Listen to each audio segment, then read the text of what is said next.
In today's video, I'm going to show you 3 variations of how to make overnight oats. What I love about overnight oats is that it is a quick and easy meal prep so that you have a grab and go breakfast option in the morning.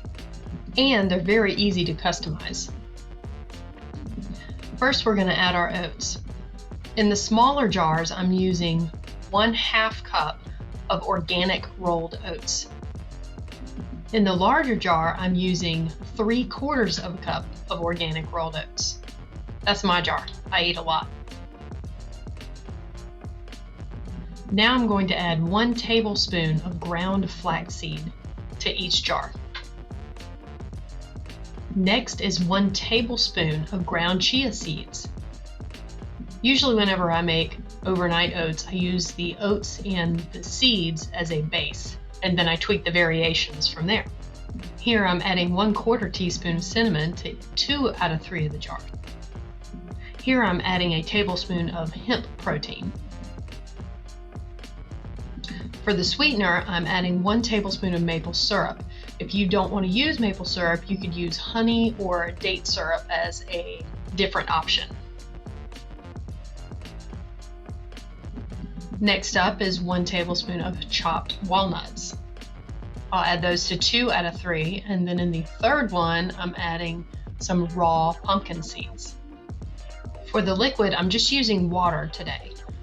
You can use almond milk, oat milk, rice milk, soy milk, regular milk, whatever you prefer, but in today's recipe, I'm just using water, and we are using equal parts water to the oats.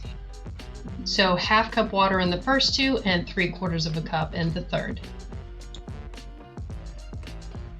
In the first jar, I've taken 1 banana, very, very ripe banana, and I have mashed it as much as I possibly could, and then I'm going to add that to mix it in.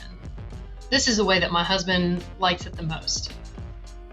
When it comes to mixing your overnight oats, you have 2 choices. You can stir it like I'm doing here, or you can cover it and shake the mess out of it. But since I don't have the good lids that keep you from shaking it all over the place and making a huge mess, this is how I usually do it, is I just stir it up and put the lids on top. For the second jar, I'm adding 1/2 cup of frozen wild blueberries.